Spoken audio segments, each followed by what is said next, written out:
जय हिंद दोस्तों, स्वागत है आपका हमारे YouTube चैनल पर। दोस्तों, हर महीने की तरह अप्रैल मंथ की ड्यू डेट भी हम इस वीडियो में डिस्कस करेंगे। अप्रैल 2023 में कौन कौन से काम हैं जो आपको करने हैं, आप समय से कर लें ताकि कोई भी लेट फीस इंटरेस्ट पेनल्टी है आपको ना लगे। सबसे पहले दोस्तों, अगर आप एक कंपनी है और आप एक अकाउंटिंग सॉफ्टवेयर का यूज़ करते हैं तो दोस्तों आपके अकाउंटिंग सॉफ्टवेयर में ऐसा फीचर होना चाहिए जो कि ऑडिट ट्रेल है वहाँ पे जनरेट करे। इससे क्या होगा दोस्तों, आप किसी भी तरह की एंट्री करते हैं, कोई भी एंट्री डिलीट करते हैं, कोई भी एंट्री को मॉडिफाई करते हैं तो वहाँ पे उसके ट्रेल बन जाएंगे। उसका एक रिकॉर्ड है वहाँ पे मेंटेन हो जाएगा कि आपने ये एंट्री को ऐसे मॉडिफाई किया था, ताकि इन फ्यूचर के अंदर कोई भी आपके ऊपर जांच इंक्वायरी आती है तो उन्हें आसानी हो जाए कि आपने क्या क्या मॉडिफिकेशन यहाँ पे किए हैं। तो ये स्टेप एक दोस्तों अप्लाई करना पड़ेगा आपको अपने अकाउंटिंग सॉफ्टवेयर में। इसके बाद में 7 अप्रैल 2023 को मार्च महीने का दोस्तों कोई TDS है, अगर आप एक गवर्नमेंट ऑफिस हैं तो आपको 7 अप्रैल से पहले पहले वो है जमा करवा देना है विद चालान। इसके बाद में 10 अप्रैल 2023 से दोस्तों मंथली फाइलिंग होती है GSTR 7। GSTR 7 ऐसा कोई व्यक्ति जो टैक्स डिडक्ट करता है, टैक्स डिडक्टर और टैक्स कलेक्टर होते हैं दोस्तों TDS के अंदर, उनको GSTR 7 या GSTR 8 जो भरनी है ई कॉमर्स ऑपरेटर को, वो 10 अप्रैल 2023 से पहले पहले भर देनी है। इसके बाद में दोस्तों बात करते हैं 11 अप्रैल 2023 को मंथली फाइलिंग ऑफ GSTR 1। ऐसा कोई व्यक्ति जिसकी 5 करोड़ से ज़्यादा की टर्नओवर है और जो मंथली स्कीम के अंदर है।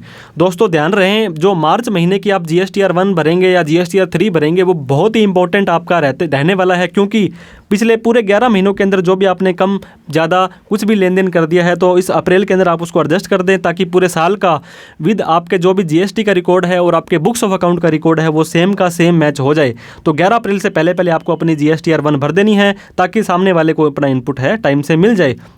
13 अप्रैल को दोस्तों GSTR 1 भरनी है QRMP स्कीम के अंदर। आपको पता होगा quarterly return monthly payment scheme होती है, जिसके अंदर की हर व्यक्ति को 3-3 महीने बाद अपनी GST की रिटर्न भरनी पड़ती है। वो आपको 13 अप्रैल से पहले भर देनी है। GSTR 5 भरनी है दोस्तों नॉन रेजिडेंट टैक्स, अगर आप टैक्सेबल पर्सन हैं। GSTR 6 भरनी है अगर आप ISD हैं, इनपुट सर्विस डिस्ट्रीब्यूटर हैं, तो आपको 13 अप्रैल से पहले पहले मार्च की रिटर्न भर देनी है। 14 अप्रैल को दोस्तों आपने TDS सर्टिफिकेट इशू करने हैं 194IA, IB, 194M, 194S के अंदर। तो इस तरह से दोस्तों ये वाले फॉर्म होते हैं, 16A, B, C, D form आपको जारी करने पड़ेंगे। तो इस तरह से दोस्तों 14 अप्रैल को आपने ये देख लेना है। 15 अप्रैल को अंदर अगर आपकी संस्था PF के अंदर प्रोविडेंट फंड के अंदर रजिस्टर्ड है, ESI अगर आप उनका काटते हैं तो वो पिछले महीने का मार्च महीने का 15 अप्रैल तक आपको गवर्नमेंट के खाते में जमा करवा देना है। 18 अप्रैल को दोस्तों अगर आप एक GST के अंदर रजिस्टर्ड हैं और कंपोजिशन टैक्सेबल पर्सन हैं, अगर आप सेल का 1% टैक्स देते हैं तो आपको क्या करना पड़ता है, हर 3 महीने के बाद में एक फॉर्म भरना पड़ता है जिसके अंदर आपको पेमेंट करनी पड़ती है। दोस्तों ये कोई रिटर्न नहीं है, यहाँ पे कोई भी लेट फीस भी नहीं है CMP 08 की, लेकिन आपको 18 अप्रैल 2023 से पहले भर देना है, क्योंकि इसके अंदर चालान जाता है, टैक्स जाता है। तो आपका टैक्स टाइम से नहीं भरा होगा, लेट भरोगे तो उसकी भी इंटरेस्ट है, पेनल्टी है जो डिपार्टमेंट मांग सकता है। तो अब जनवरी फरवरी मार्च क्वार्टर की जो CMP 08 है दोस्तों, वो आपको 18 अप्रैल 2023 से पहले पहले भर देनी है।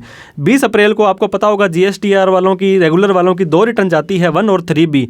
तो 3B दोस्तों जिनकी टर्नओवर 5 करोड़ से ज़्यादा है, जो मंथली स्कीम के अंदर हैं, वो अपनी 3B है 20 अप्रैल से पहले पहले भर देंगे। अगर आप OIDAR के अंदर सर्विस प्रोवाइडर हैं तो GSTR 5 है आपको 20 अप्रैल के अंदर अंदर भर देनी है।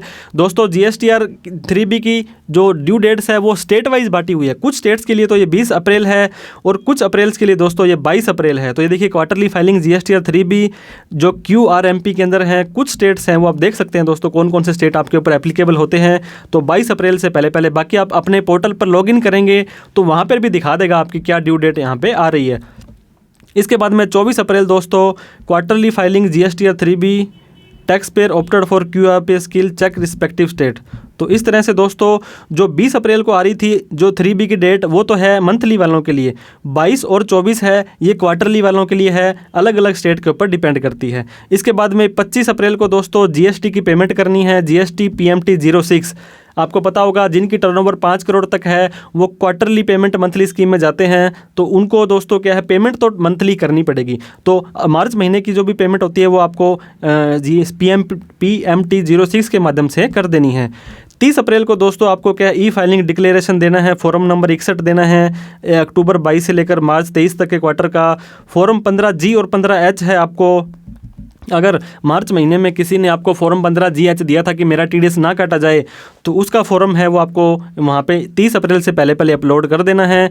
इसके बाद में दोस्तों 30 अप्रैल को ही क्वार्टरली डिपॉजिट ऑफ TDS, आपको पता होगा हर महीने का TDS अगले महीने की 7 तारीख को जमा करवाना होता है, जैसे कि जनवरी का 7 फरवरी को, फरवरी का 7 मार्च को। लेकिन जो मार्च महीना होता है दोस्तों, उसके अंदर थोड़ा सा एक्स्ट्रा टाइम दिया जाता है। तो मार्च महीने का कोई भी TDS आपने किसी का काटा था तो 30 अप्रैल तक आप उसको जमा करवा सकते हैं, और वो मंथली डिपॉजिट होगा आपका TDS दोस्तों, अदर देन गवर्नमेंट ऑफिस। मैंने बताया था गवर्नमेंट ऑफिस का 7 ही तारीख को करना है।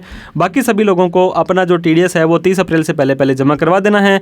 इसके बाद में दोस्तों फॉर्म 24G है, गवर्नमेंट ऑफिस के द्वारा जारी करना है मार्च मंथ का, जहाँ पे दोस्तों जो पेड किया गया था TDS TCS without production of चालान का।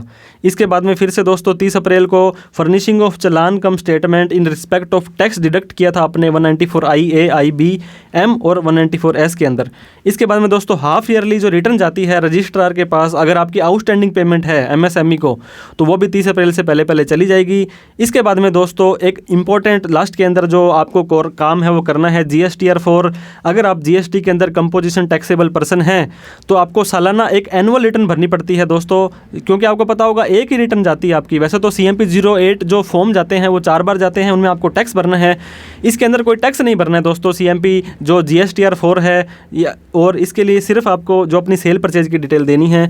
इसके लिए ध्यान रहे दोस्तों, अगर आप GSTR 4 भरना चाहते हैं तो पहले की CMP 08 चारों की चारों भरी होंगी, तभी आप अपना ये जो फॉर्म भर पाएंगे। 18 तारीख तक CMP 08 भर करके 30 अप्रैल तक आप GSTR 4 भर देंगे, अदरवाइज आपको लेट फीस लगनी स्टार्ट हो जाएगी।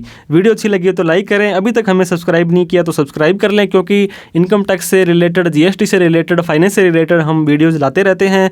वीडियो को उन सभी लोगों में शेयर करें जो ड्यू डेट्स के बारे में अवेयर रहना चाहते हैं। कोई डाउट कमेंट क्वेरी हो, कोई डेट हमने डिस्कस करने से रह गई हो तो आप उसमें कमेंट कर सकते हैं। वीडियो देखने के लिए आपका बहुत बहुत धन्यवाद। Thank you so much. जय हिंद, जय भारत।